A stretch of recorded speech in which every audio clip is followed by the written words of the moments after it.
Society is shaped by two great influences: the severity of the climate, and sometimes the disruptive activity of the necromancers. The hunger of winter personifies itself in the legend of the fabulous Uller. Heraldic beast and national symbol of Brazil, Uller is a gigantic white fanged wolf whose yearly flight from the mountain lair across the realm and back again marks winter's onset.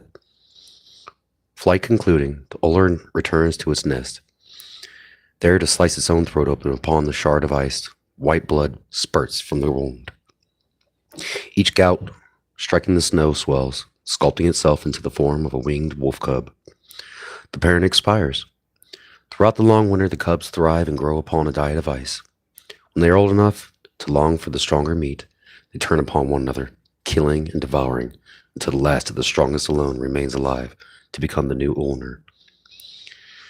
An assumption of power traditionally bringing winter to an end.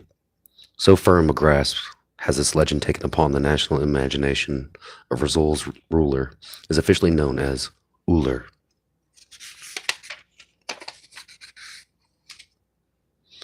At this time, to announce my choice of the noble landholder Pyre Zilkiv as the new Minister of Diplomacy. The Ulner Herma the 11th concluded. Pyre Zilkiv beamed and bowed. The courtiers applauded. A battery of curious eyes turned upon Uller's youngest brother, Varius, whose face, as usual, revealed nothing at all. Tactless, remarkably tactless, of the Uller, Prime Minister of the Diplomacy, was a position traditionally held by the members of the ruling house of Henderson alone. Selection of the aristocratic but non-royal Zelkiv outraged custom, and presumably outraged the Uller's siblings, Varius, as well. Young Varius, after all, had spent years mastering assorted civilized and not-so-civilized foreign tongues in the anticipation of future diplomatic responsibility. He knew the history of every nation and literature of most. He had even troubled to familiarize himself with the intricacies in countless alien customs, habits, rituals, and taboos, arcane oddities of every sort. And now all that great spate of solitary study stood revealed as so much wasted effort, for Varius had passed over once again, and in brutally public fashion at that.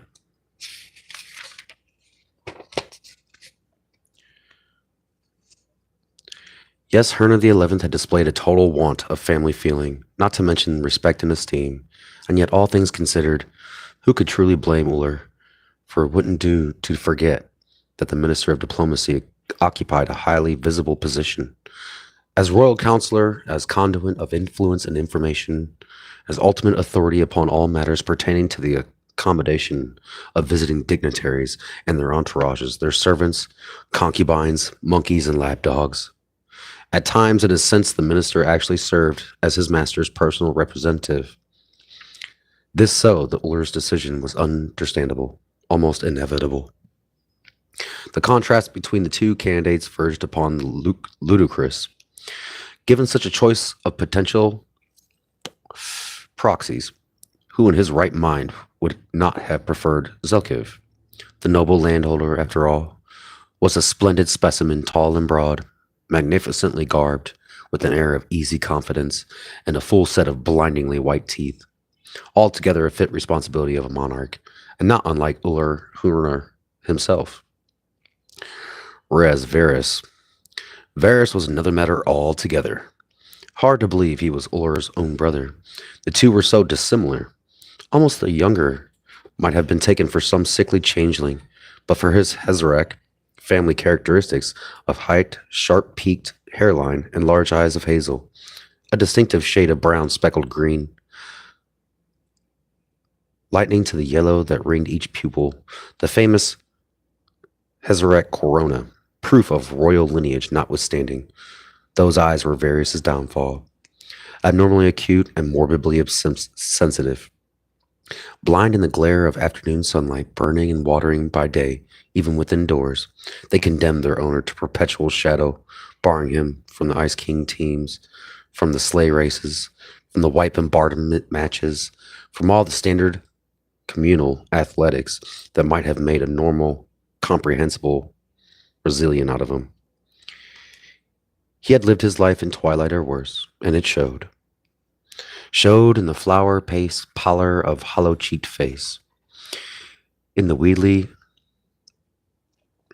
attenuation of long and spindle-shanked frame, in the lankness of lustreless black hair. The tired passism of hunched shoulders stance showed drearily in everything.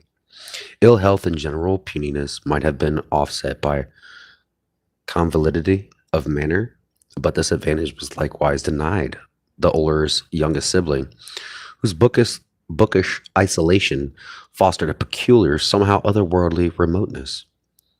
Never telling what went on, that odd, if understandably clever dark head, the present instance was a perfect case in point. If Various experienced any normal sense of outraged justice, resentment, disappointment, humiliation, no sign of it showed upon his gray-haired mask of a face. There he stood, stoop-shouldered and somehow conspicuously self-effacing, in his plain garments of gray, doubtless feeling the pressure of multiple convert stares, but composed and expressionless as always. Well, perhaps not altogether expressionless. Unfolding the dark-tinted spectacles that ordinarily shielded his eyes against light, he slid them on, and the defensiveness of the gesture was more telling than he could have known. Before the spectacles settled into place,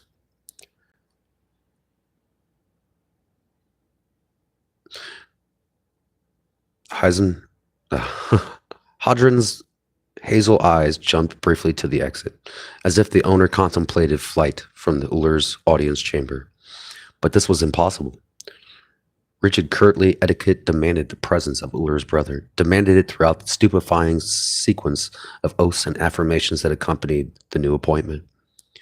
Throughout the ritual succession of congratulations to the new Minister of Diplomacy, the renewed vows of loyalty to the Uller, and the paeans in praise of Razul and Motherland, the requisite patriotic excesses and ecstasies, all designed to uphold the questionable authority of a dynasty intriguing and murdering in its ways of power in the not-so-distant past.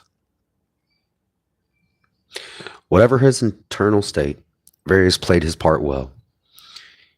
He whispered, chanted, dipped, heart-clutched, and cheered,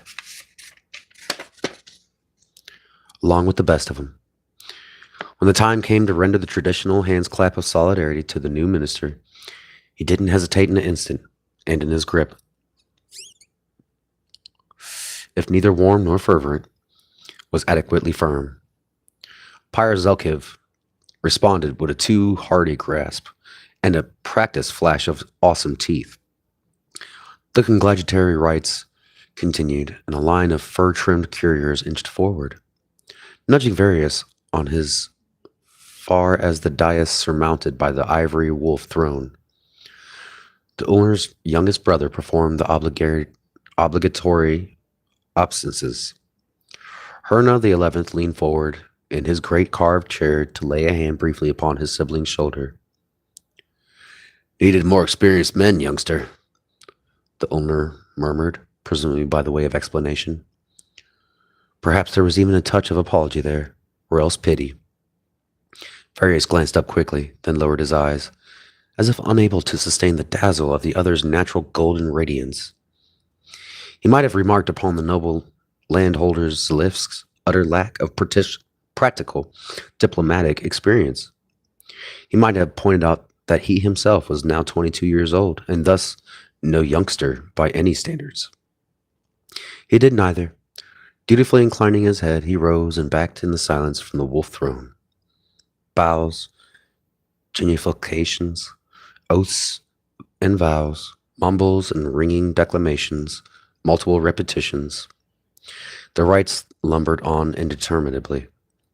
Droning voices styled marionette gestures, dark richness of velvet robes, branded in sea sable, snowcat, marten, black fox, old-fashioned voluptuous chaftons bulking alongside modern silver-laced coats and knee breeches, bewildering dance of light upon gold, jewels, palettes, Metallic embroideries, flash of light glanced off polished marble, gold leaf, rock crystal, stab of merciless light from the great pure glasses, voices, bodies, and light everywhere. Behind the dark glasses, Varys' eyes began to sting in water, involuntary response to the strong illumination that no effort or will could control, yet certain to be misinterpreted by all observers.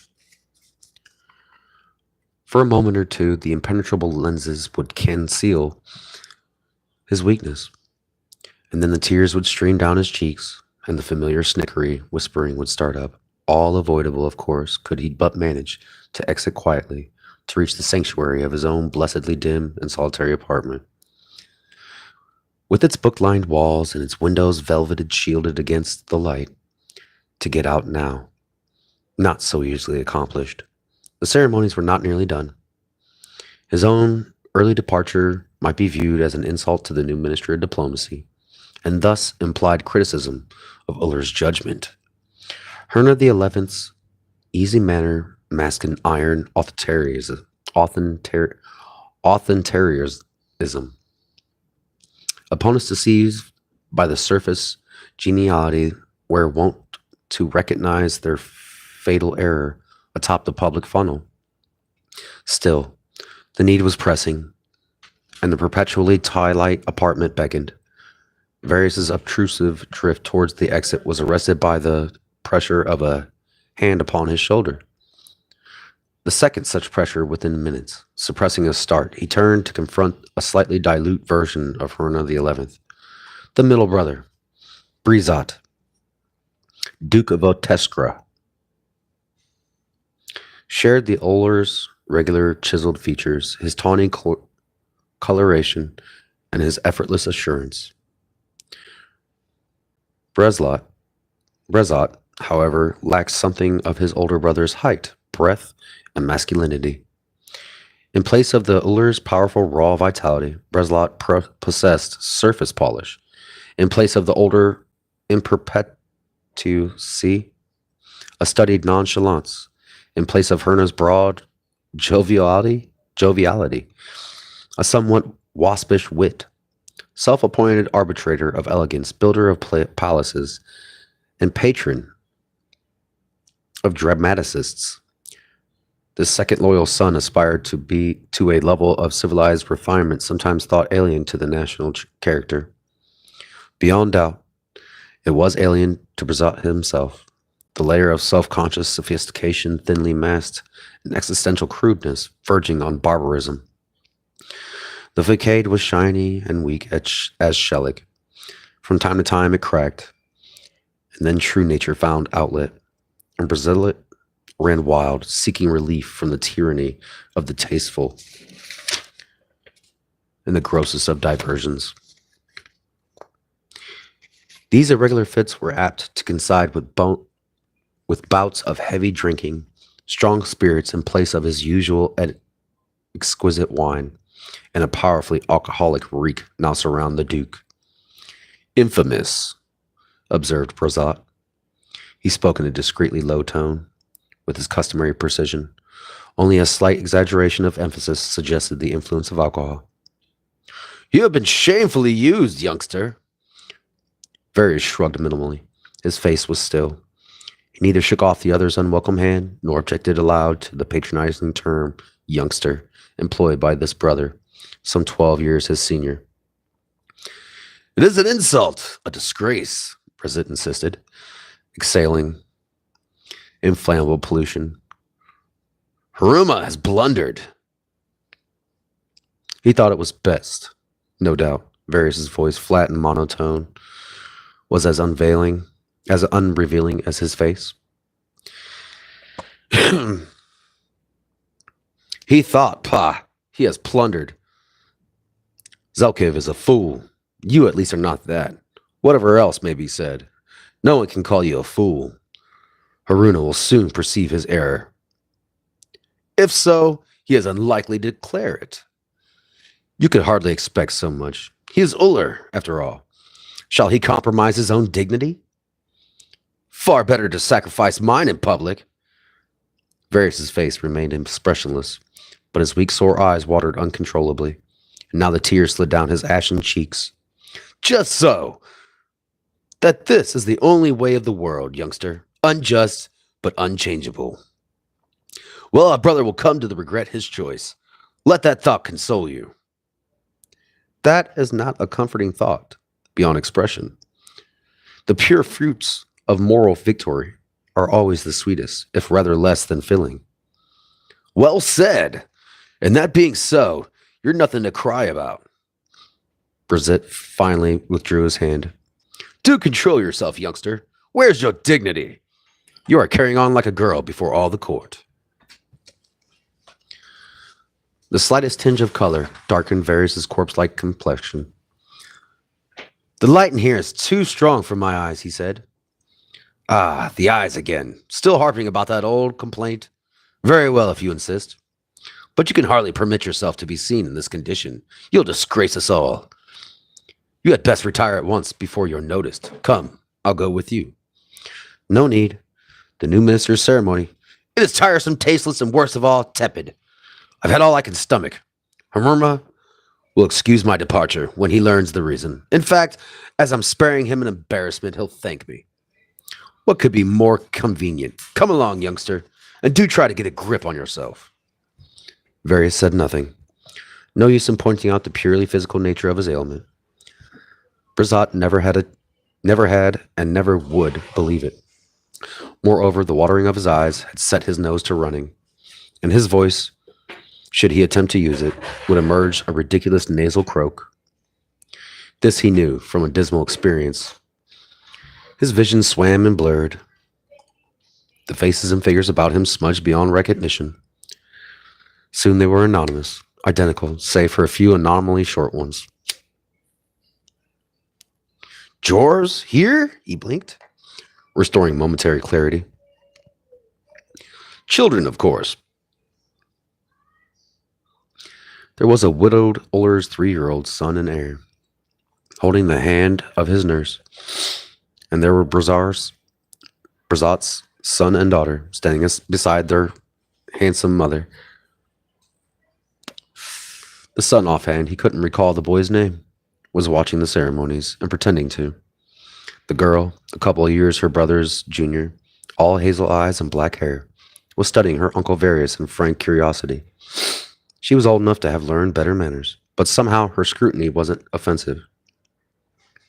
The child, what was her name? Something with at least 3 syllables. She had an intelligent look, inquisitive, but distinctly sympathetic, uncommon. Brizette's wife, looking down, caught her daughter staring, and frowned a reproof. The little girl's eyes dropped, the scene swam out of focus. Passively, Varys suffered his brother to steer him from the audience chamber. A small localized buzz of speculation accompanied their exit.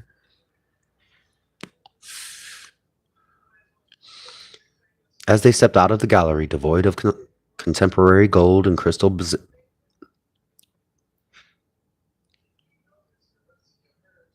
bedizenments, reflecting the original old-style architecture of the palace, or, as it were, more properly known, the House Ulrich. The long passage was low-ceilinged, massively wooden-arched, windowless, and for those possessed of normal vision, inadequately illuminated. Varys paused and sighed, almost inaudibly, drawing forth a handkerchief, an accessory regarded as laughably efficacious, but for him a necessity. He wiped his streaming eyes and mopped his brow, blew his nose, and settled his dark glasses back into place. For a moment he stood blinking. When the pain in his eyes subdued, he set off down the gallery at a quick pace, heading for the refuge of his own apartment, his solitude, his friendly books. Brizette, however, was unready to part. He could hardly have failed to note his brother's distaste, yet some drunken spirit of perverse mischief seemed to impel him to cling. Failing to step beside Varys, he suggested, "Slow down, youngster. Now is not the time to go crawling back to your burrow. You will be taken for a glum hermit, sullen, mopey, and odd to boot." Varys' shrug conveyed indifference. "Come, are you resolved to disgrace at us all? It won't do, youngster. Remember, you are Hadaric. The ghost of a bitter smile touched Varys' colorless lips, the sole indication that he had heard. Bad form, youngster. Extractable, in fact. You need something to stiffen your spine, something to heat that sluggish blood of yours. Fortunately, I've got the wherewithal. Bezrit reached into his pocket of his superlatively tailored brocade coat to reach forth a hip flask. Drawing the stopper, he took a patiently, unnecessarily long swig, then extended the vessel to his brother. This anise pine tang of double distilled liquor wafted from the flask. Varys shook his head without slackening his pace. He never touched the spirits. But how dull you are, youngster. How fearful and afraid. You are like an ailing old woman. Come, I say you must sample the liquor. It is sure to lift your spirits. Braz's insistent hand descended once more upon his brother's shoulder, and Varys halted reluctantly. You shall not budge until you drink. I insist. Come, it will do you some good, if anything can. I tell you, I insist. Varys' shoulders stretched another long minute. Argument seemed bothersome. Brezek, capable in his cups of infinite obscenity, wouldn't desist until he got his own way. Best to drink and get it over with. Very well. Accepting the flask, he took a unwilling swallow and immediately regretted it. For the liquid filled his mouth with fire, burned its way down his throat, and set his stomach to smoldering. His eyes watered, and for a moment his breath stopped. Discomfort was brief, however. The internal fire swiftly abated, leaving him suffused with pleasurable tingling warmth, and temporarily fortified against the worst drafts of the chilly old palace. There, that is better, is it not? I'll swear Rosaline liquor is the stuff of magic. It's actually put a trace of color in your face. And I didn't think anything could do that. Ha ha ha. Varys came close to smiling. His brother's patronage, usually so annoying, somehow failed to irritate him now. Perhaps it was the unfamiliar warmth flooding his veins. Perhaps it was the equally unfamiliar sense of relaxation soothing his brain. But somehow his mood had improved. Have some more, he urged. Drink up, youngster. Varys complied, intending only another swallow or two, all that he could safely consume. But the warmth and relief of the inner tension were so agreeable that he drained 2/3 of the flask before handing it back to its owner. He found himself a little unsteady on his feet, but the sensation was not unpleasant. Later on, within hours, he would doubtless suffer a headache of blinding intensity, bouts of nausea, copious eye-watering, his body's invariable response to alcohol. But for now, he didn't care. There, that is all you need. Have some more, youngster. Varys noted that Brezant's expression combined affability and a certain sly amusement. He recalled then his brother's lifelong penchant for practical jokes to which he himself had repeatedly fallen victim.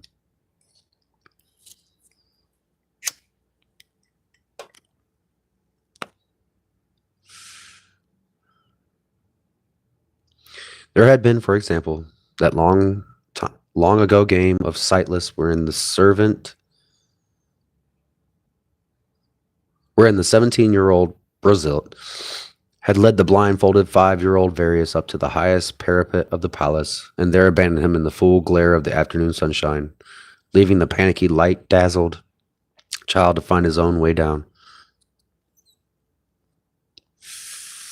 There had been the episode with the jam tarts.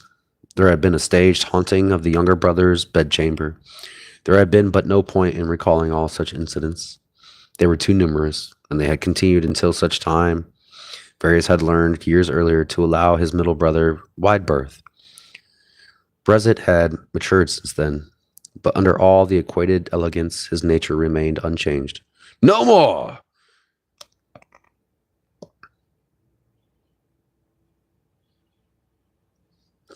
No more. Various resumed his interrupted progress, his legs that wobbled slightly. Don't lurch off like that, youngster. You have received a setback, but you mustn't give way to the gloom. I am resolved to cheer you at any cost. I'll provide diversion to chase the troubles from your mind. Diversion? There's a revel in Shartika, presently entering its fourth night. I will carry you there in my sleigh. The marathon routes of the Brazilian crate, designed to counteract the ritual-ridden stultification of the imperial court, were infamous throughout the world. Extravagant, immoderate, frenetic, and excessive. They genuinely continued for days or even weeks on end. Continued, in fact, for as long as the strength of the revelers and the resources of the host held out. Occasionally, entire family fortunes would be squandered upon a single gargantuan binge, the overly generous host thereafter sinking into genteel poverty. Thus, the reveal at the mansion of the noble landholder, Shartika, whose wallet was reputedly bottomless upon his fourth night, remained in an early phase of its development. But the prospect of lights, din, overheated rooms, unbridled gluttony, suicidal consumption of liquor, and almost dogged devotion to debauchery held little appeal. Various shook his head. But Shakata has promised a bear baiting, Brezit urged, as if he imagined the prospect alluring. Levino's troop of children will be there to stage their erotic topics. Holy shit, this just went south. Something extra in Levino's pocket, and a little villainous will stage a good deal more. And listen, this should even tempt you. I have it on good authority that the Shikatara has dug up a sorcerer somewhere. There's going to be magic. Shikata cannot even open upon Haruna's favor to ward off the storm. Should the Venetators catch wind of that? Various observed, interest finally snagged. For reasons of health and public safety, magic was prescribed in Roosevelt. Practicing necromancers were, after all, notoriously prone to violent episodes.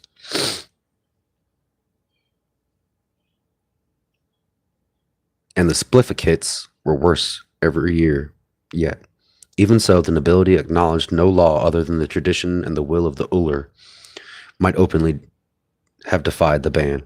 But for the power of the venerators, whose near religious zeal in the defense of the dead's sacred dignity fired rabid opposition to the necromancy. The venerators, with their exaggerated defense of the deceased, their elaborate rituals of respect and propitiation, commanded a considerable idiotic following. More than once, their pious fulminations have been known to set off public riots, and their enemies, the necromancers, the grave robbers, the flippant, and the profane, were wont to suffer colorful misfortune. Even the Uller respected the force of pure fanaticism. Brazilian magic, while never quite suppressed, was generally practiced in secret. Oh, but Sakarda does not concern himself. He relies upon the discretion of his guests, and of his servants, his hirelings, his entertainers as well. Trusting nature, hasn't he? Various inquired. Pah! Shall a noble landholder trouble his head over such trifles? Sakarda must amuse himself. Come what may. Now let us be off, youngster. Lavino's delights await. Your grace will enjoy them without me. How vexing! But I am not to be fobbed off so easily. I have made it my mission to cheer you tonight, and cheered you shall be, whether you like it or not. If Sharkada's prevail will not serve, there are alternatives. I have it.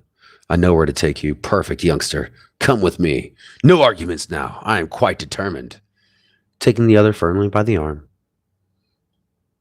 Brezert set off down the gallery. Various allowed himself to be dragged. His brother, while shorter than he, was far heavier, stronger, and drunkenly resolved. Resistance would have been difficult in any case. Why resist?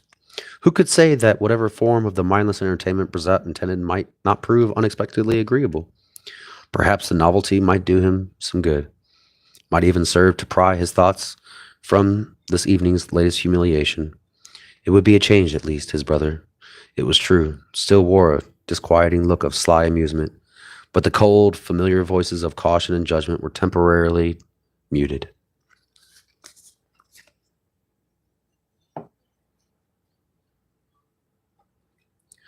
Double distilled liquor seemed to have opened new worlds of possibility.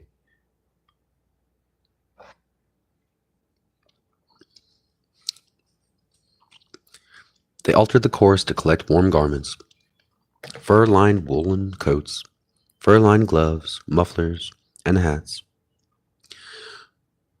While Bizarre sported a characteristically stylish shako, the younger brother's hat was an eccentric affair, unfashionably broad-brimmed to shade its wearer's eyes against the light. The sun having set, such protection was now unnecessary, but Varius never altered his headgear. A brisk hike through the warren of ill-lit, ill-ventilated corridors brought them to one of the black exits. The guards at the door made way, and the brothers stepped out onto the rear patio of the house Ulrich. A blast of frigid air drove grit and fine snow straight into their faces. In temperate lands to the south, autumn still held sway, but here in Rizul, the long winter had already begun. Neither brother so much as flinched beneath the bitter wind that would have set a southerner to shivering. Scores of lamps illuminated by Zalkhash, or royal enclosure. Their light yellowed the packed snow underfoot, wavered upon the ice-glazed prominences of the living quarters, banqueting halls, council chambers, and chambers of state that edged the central courtyard. Glinted upon fanciful twisted spires surmounting colonial rooftops, steep-pitched in shed snow, upon ornate window shutters, built to withstand Arctic gales, upon stone carvings and decorative grotesqueries, gilded and colored to echo their wooden counterparts of yore. Before the house Ulrich awaited Duke Bersert's newest sledge,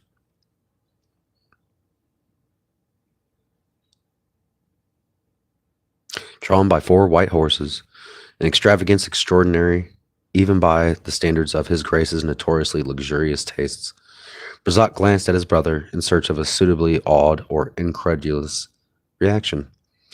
Varius's pallid lips were set in a faintly amused curve. He said nothing. A few yards from the sledge, the Duke's driver hunched over one of the glowing braziers that served as lifesavers for servants condemned to wait upon their master's pleasure of blood-chilling temperatures. Brazat's clasped his hands once, and the driver abandoned the fire to resume his post. Sato's voice instructions were issued, and the brothers entered. Snap a whip, jingling the harness bells, and they were off. Horses' breath pluming on the frigid air, sword-edged runners sliding frictionlessly over the packed snow. Beneath the little pergola roof, the atmosphere was almost tropical, for the sledge was equipped with every modern convenience. Proliferated metal hampers filled with radiant coals, fur-wrapped heated bricks to serve as hand and foot warmers, even little glass vials of perfume to scent the air. Brazat settled back in his seat with a gutsy sigh of contentment.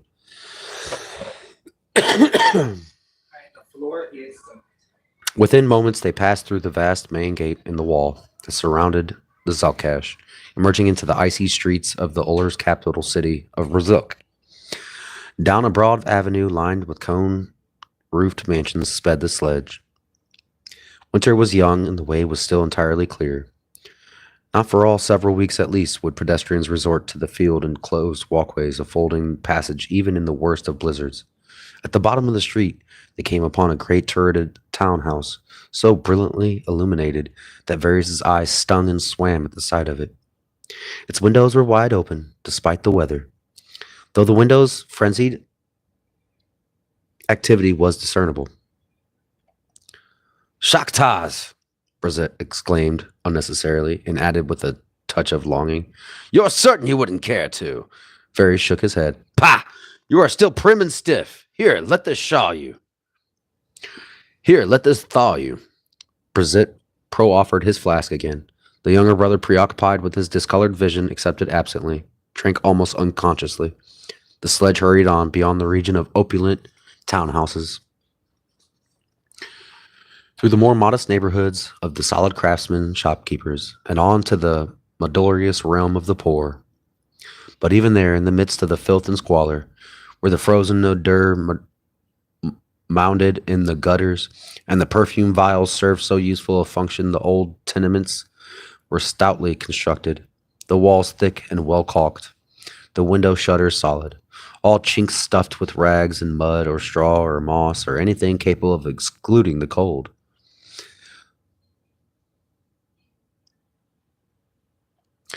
On gilded the sledge, and by this time Various might have been wondering about the destination, save for the curious lassitude slowing his mind and body, dampening curiosity beyond the doubt the effects of the liquor, but not an all altogether welcome. On they went, and now the city buildings were thinning around them. On past the dank quasi-crypt of a prison known as Resac House of Correction. On past the public funnel, adjacent to the correction, where the condemned malefactors were publicly bled to death. On past night fields, where last resting place of criminals, lunatics, necromancers, suicides, debtors, and anonymous. On past the white level site of the annually constructed House of Ice, whose frozen foundations were already laid, and whose transparent walls were already christening and rising. Past the white level nearing the edge of the city, and now where could only be one destination. Various turned to face his brother. You are bringing us to the Rex, he said. Ah, you have found me out, youngster. Brizat guffed, spraying his liquor sharpened spit. And tell the driver to turn his gilded behemoth of yours around. I'll do nothing so tiresome. Come, where is your sense of adventure? I have no adventure in oogling spliffkits. Oh, I dare say you imagine such pleasures quite beneath you, youngster. Not nearly up to all your intellectual standards. But how do you know if you've never tried them, The sly amusement gleamed again in Brizette's eyes. I'm told that Neonmoth has something special on for tonight. You may as well resign yourself. You are quite my prisoner, you know, dear brother. There was some truth to that. The sledge barreled on unstoppably. Various sat speechless and rigid in the too soft rear. Presently, the vehicle slowed to a halt before an ancient gray stone fortress of a building. Rosalix Public House of Mercy, commonly known as the Rex. Every major city had a public hospital of mercy, originally designed to confine the obtrusively insane, but in later years given over almost entirely to the housing of Razul's growing population of spliffkits. The various public hospitals were more or less alike in their corruption of their administrators, the cruelty of their warders, the misery of their inmates. Some were worse than others, however.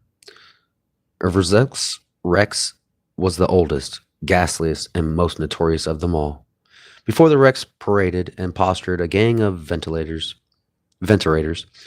equipped with the usual paraphernalia, the tall wax tapers, the scrolls, potions, amulets, sacred diadems, and all the rest of the gewgaws that they won't employ in their elaborate ceremonies of penance and propitiation. Such a ceremony was now in progress. Some long-haired, wild-eyed zealot, garments concealed beneath a loose white robe resembling a glorified bedsheet, was flourishing a wand and droning out about ritual questions, to which his equally outlandish followers, supposedly speaking on behalf of the dead, wailed and moaned their ritual responses. This in of itself was not unusual. The Rex, in its large population of splifficated, mind-blasted former necromancers, remained a constant focus of venerator attention. For necromancy, an affront to the dignity of the dead, an offense to the human spirit itself, was the most abominable of crimes, far worse than murder. The fanatics always clustered about the hospital, chanting their litanies, yelping their slogans, demanding the extermination of the splifficates immured within. There were always their complaining, but tonight seemed particularly noisy and numerous, as if they were, like the Duke, had heard that something uncommon was afoot. Absurd, are they not? Berserk's lips curled contemptuously. Varius did not reply. He sat motionless, staring frozen-faced through the stained glass window. I said, do you not think that they are... Berserk glanced at his brother and broke off, surprised. But what's the matter with you? You're not looking even greener than usual. Are you sick? What are you goggling at? Those venerators? You are not afraid of those capering imbeciles, are you? God, I believe you are. I verily believe that you are. The Duke roared with laughter. No, but I dislike them. Then perhaps it is the splifficates you fear. Is that it? I seem to recall. No. What a joke. Well, if you're not afraid, then you must prove it, little brother. Come along and enjoy yourself. He laid a hold of the other's arm. Varius plucked forth from the sledge and propelled resistantly through the chanting, grimacing ranks of the venerators, up a short flight of stone steps and into the Rex. Massive double doors groaned shut beneath them, and the voices of the venerators faded away. They stood in a dim, grim antechamber, not differing noticeably in temperature from the outdoor air. Hurrying forward to greet them was a heavy-jowled, thick-set man of middle years, with his grizzled hair and mustache of military cut, very spruce, and with every brass button upon his coat gleaming. Dr. Nemov, Governor General of Rozek's Public Hospital. Doctor, by courtesy alone, for the Governor General was in fact a former officer cashiered by brutality.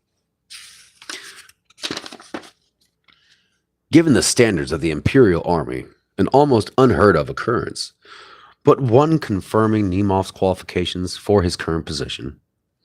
The Governor General bowed civilly enough, but without subservience, very much like a provisional noble landholder upon his own soil, within whose bonds his whim was law.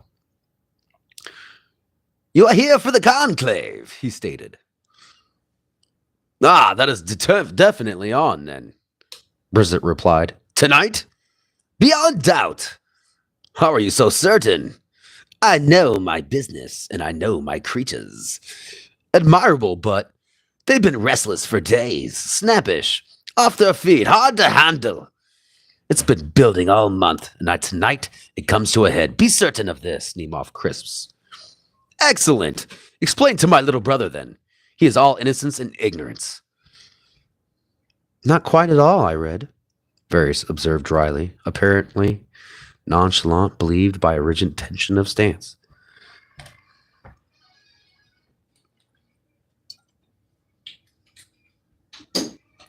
Tonight is the dark of the moon, granted by a favorable configuration of the stars.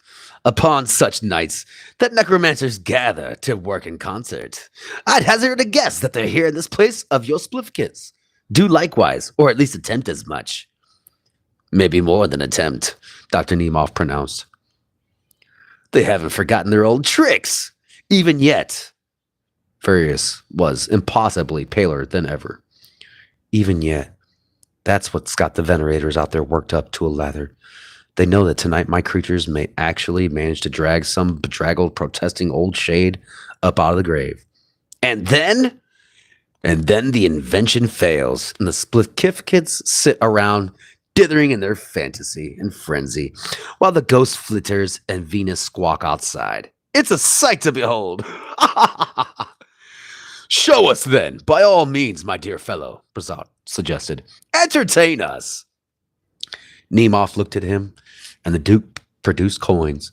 Right, 2 for the standard tour and an extra 50 Brazils apiece for the conclave. A bargain at that price. And now, before we go in, here are the rules. 1, you stay close behind me at all times. Don't go wandering off on your own. 2,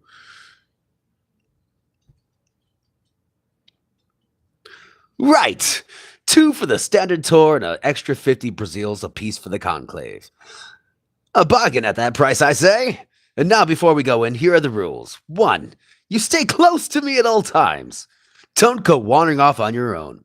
2, you touch nothing and nobody. 3, you don't talk directly to my certificates, no matter what they may say to you. 4, you don't give or take anything to or from anybody. That includes food, money, notes, and messages, keepsakes, grimcracks, or anything else you can name. 5, never stick your hand through the bars, or you're liable to use it. I mean, lose it. That's it. Not much to remember, but to the first time everybody steps out of line, I pull them straight out of my wards. Understood? Oh, quite. Absolutely, my dear Governor General, the Duke of Oteskris had apparently chosen to grant Dr. Nemov the license of court gesture. Armed, are either of you? No. Good. You carry a weapon? One of them will find a way to lift it off of you. A muted snort of amusement escaped the Duke. Gentlemen, follow me. Be on your guard, and don't forget the rules. Dr. Nemov made for an iron-strapped oaken door at the side of the antechamber. Various advanced on stiff-jointed legs, and he was shaky. And it was more than the effect of the liquor. He had spoken truly in his disclaiming fear of the venerators, but the broken beings on the other side of the door affected him strangely, inspiring a cold horror not devoid of attraction.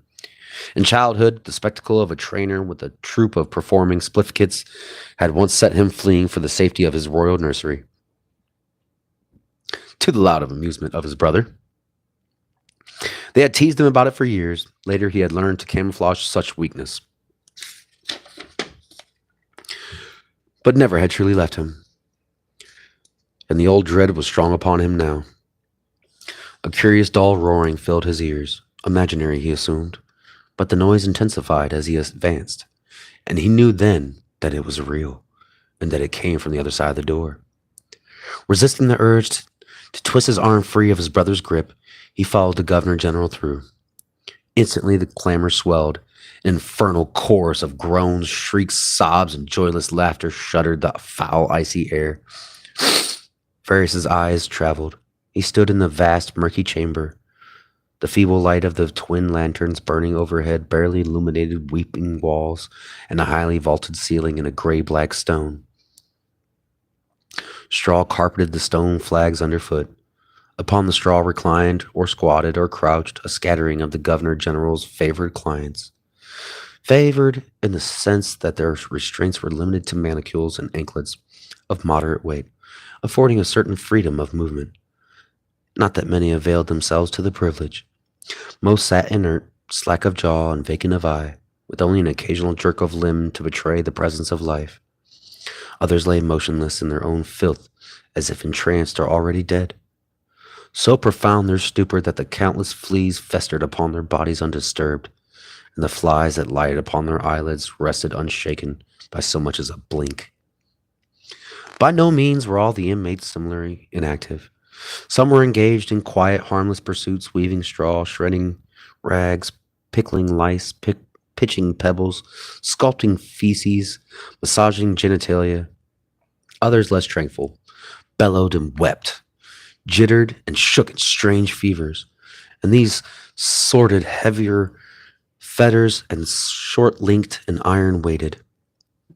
Several wore rust-laden iron collars, laden with staples sunk into the floor.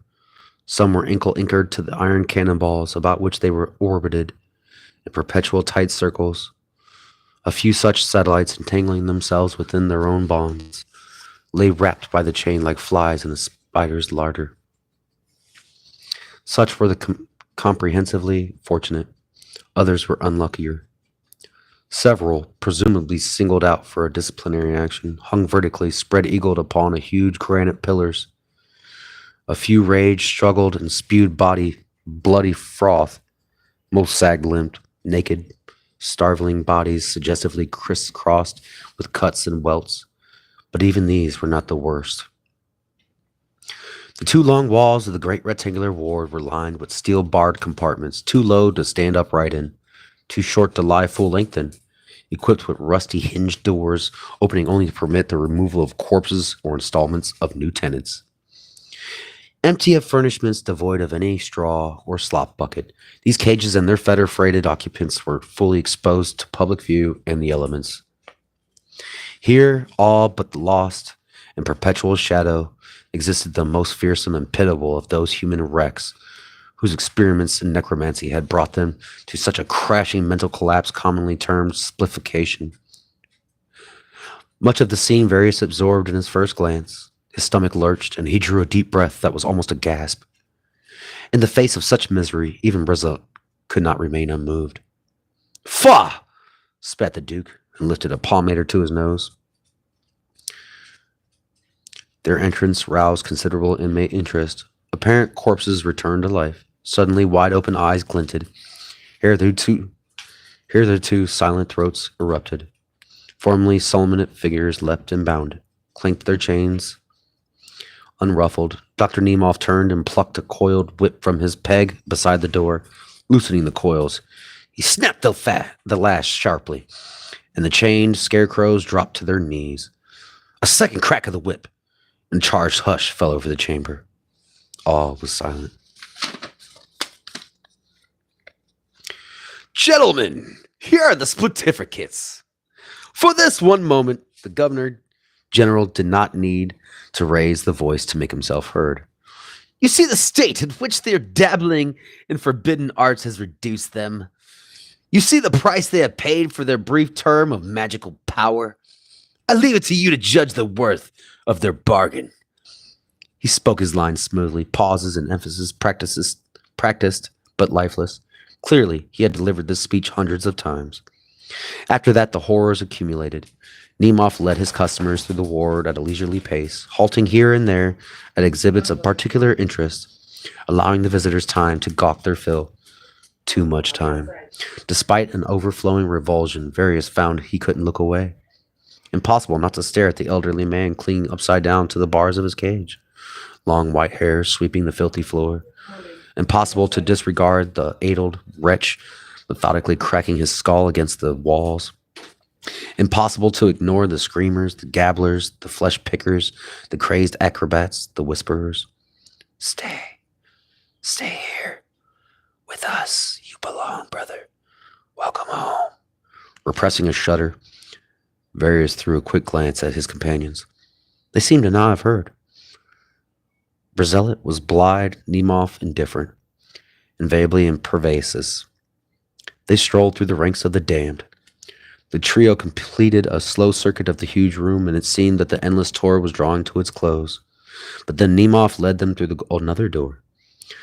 And now they were in the ward of the female splifficates, less than the men's ward in dimension and population, but every bit as noisy and malodorous, with all shrill, jungle-shrieking voices knifing a rank, jungle-humid atmosphere. Here, the sights and sounds of the previous chamber were repeated, but the bodies that shuffled and cavorted were female. A novelty affording such diversion to his grace, who often paused to inspect and appraise. The entrance of the two male strangers inspired a number of distaff inmates to strip themselves bare from their rags. Filthy tatters sailed through the air to pelt the Uruz brothers. A cooing uproar arose, lips smacking, sing-song obscenities and endearments, half-mocking solicitation, punctuated with high-pitched, yelping laughter.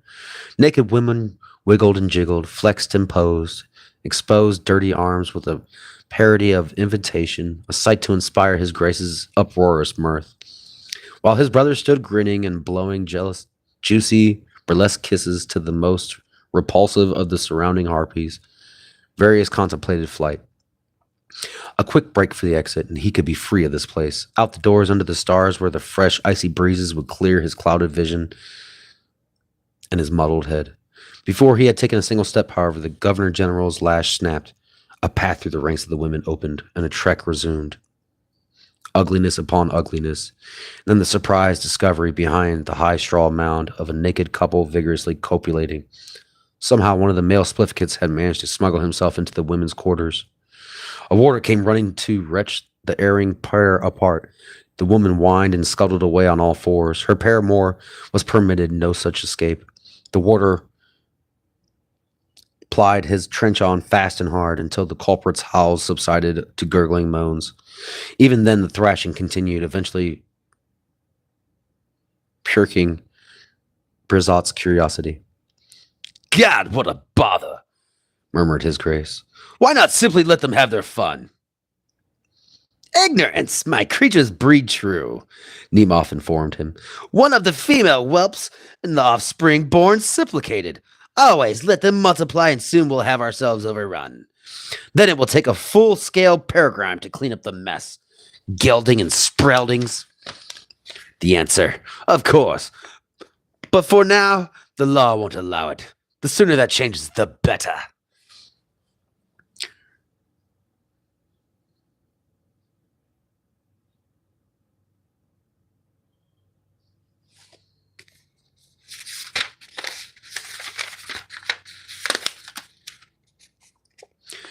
Brazat nodded thoughtfully. Various found himself drenched in cold sweat and increasingly queasy.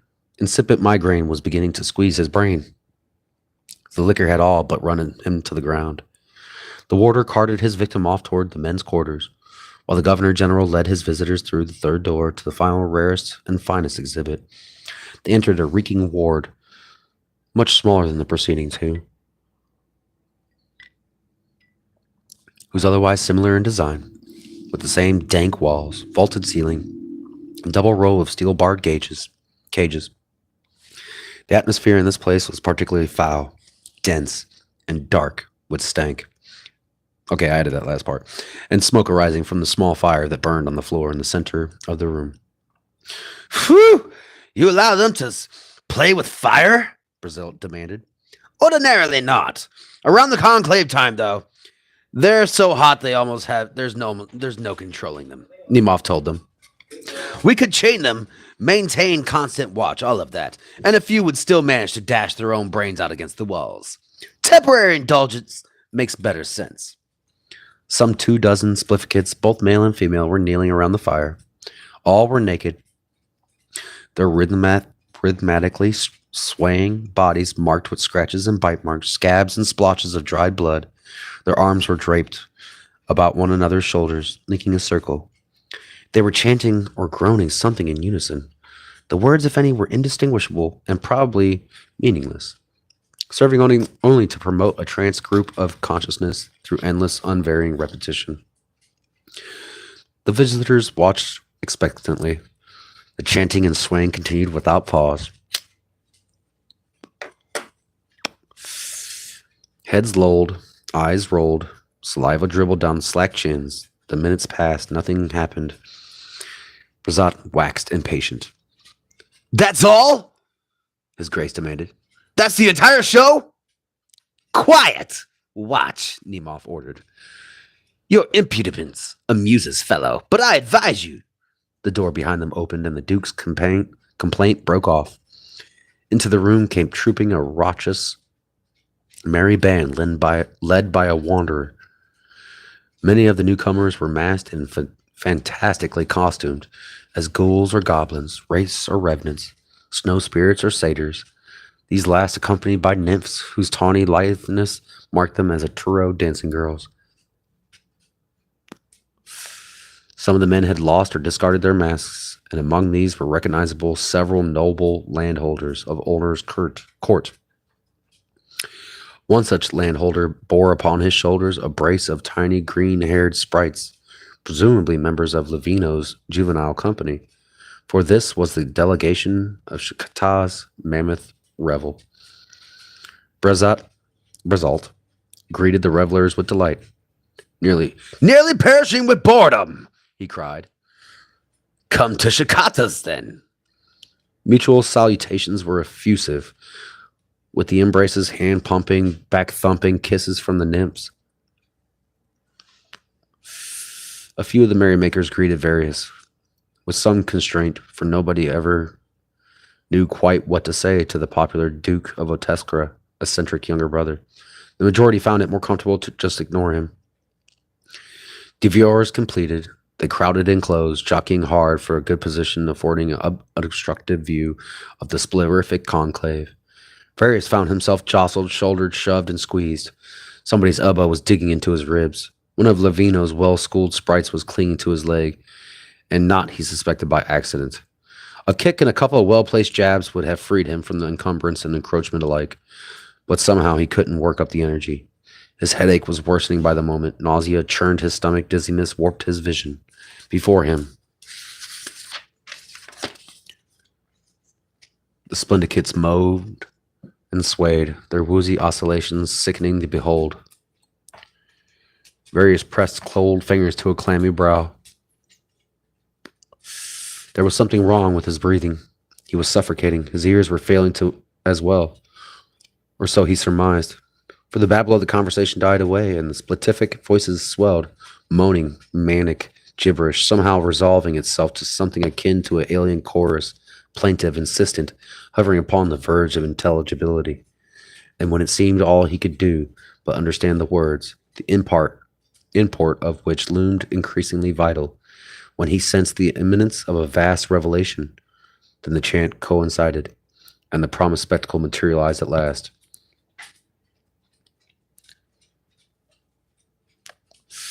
The chorus splintered to shrieks, barks, random crazed yammerings.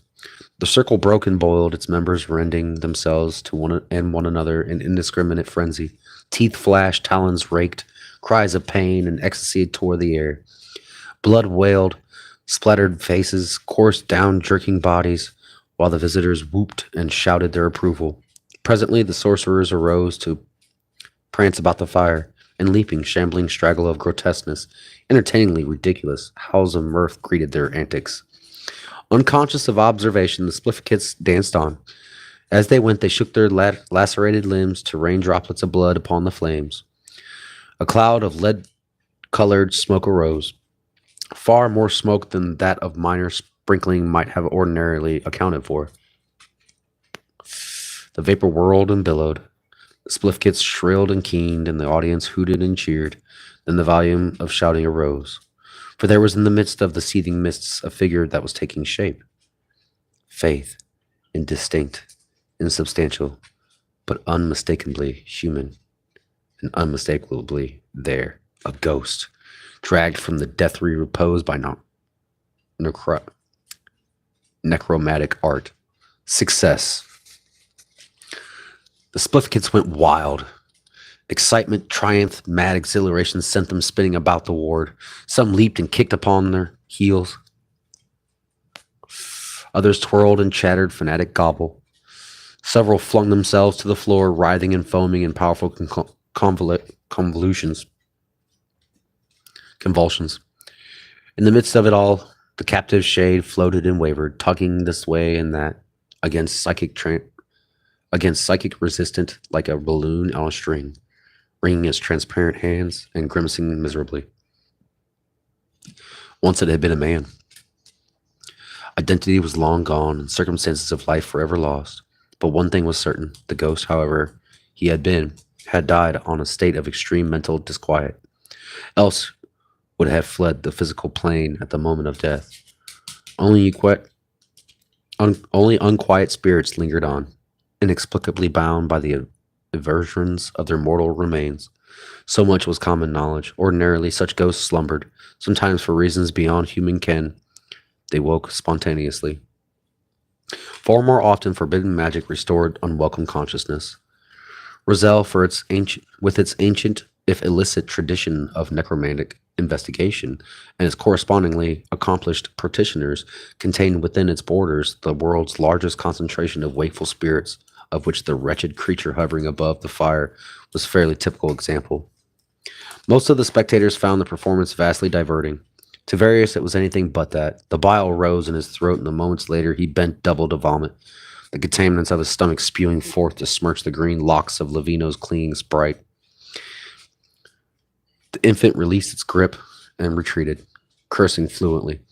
Various dropped to his knees and thence to the floor, overcome with dizziness and humiliation. His collapse did not go unnoticed. "Oh, God!" Brazat's familiar voice somehow cut through the thin. "What a nuisance! A pause, and then here you are. Nemov, give me a hand. My baby brother cannot lie there underfoot. Levino's little demons will pick him up. Levino's little demons will pick him bare in seconds. We must put him somewhere out of the way." "Empty cage," suggested the Governor General. His Grace assented. Various felt hands upon him, and then he was lifted. The room tilted and rocked, nausea and a sour taste in his mouth, but nothing left in his stomach to lose. He closed his eyes. Brief, bumpy progress. Protest of rusty hinges as the door opened, and then Various was brusquely set down.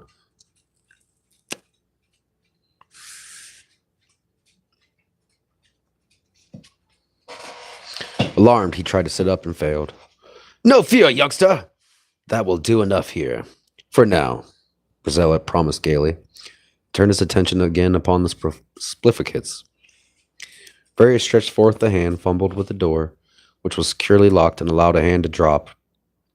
Thereafter time lost meaning. A merciful fog blanketed his mind. Outside the cage, the uproar continued, but Various scarcely heard it.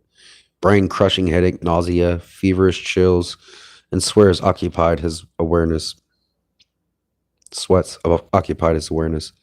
He did not notice when the distraught ghost finally made good his escape, nor did he notice when the spliffkits, drained by their labors, began one by one to collapse in exhaustion. When next he opened his eyes, the ward was comparatively quiet. The conclave was over, and its membership largely unconscious. The visitors were drifting exit-wards, trailing laughter. Evidently, they had forgotten him. Various rattled the bars of his cage. No one noticed. "Brazat!" he said, syllables emerging faint and dull, then louder and sharper to send a white pain lancing through his skull. "Brazat!" His Grace heard and turned to look. "Awake, huh?" he inquired. "Unlock this door." "Oh, impossible!" Brazat spread his fingers and hands helplessly. "No key." "The Governor General?" "Wandered off somewhere." "The warders?" "Nowhere about." "Unlock it." "Oh, I cannot do that. I am on the way to Spartacus, and they have implored so prettily. How was I to resist? You will not accompany me, and what are we to do with you? Best you remain here where you are for tonight." Brazat's regretful expression cracked. He burst out laughing.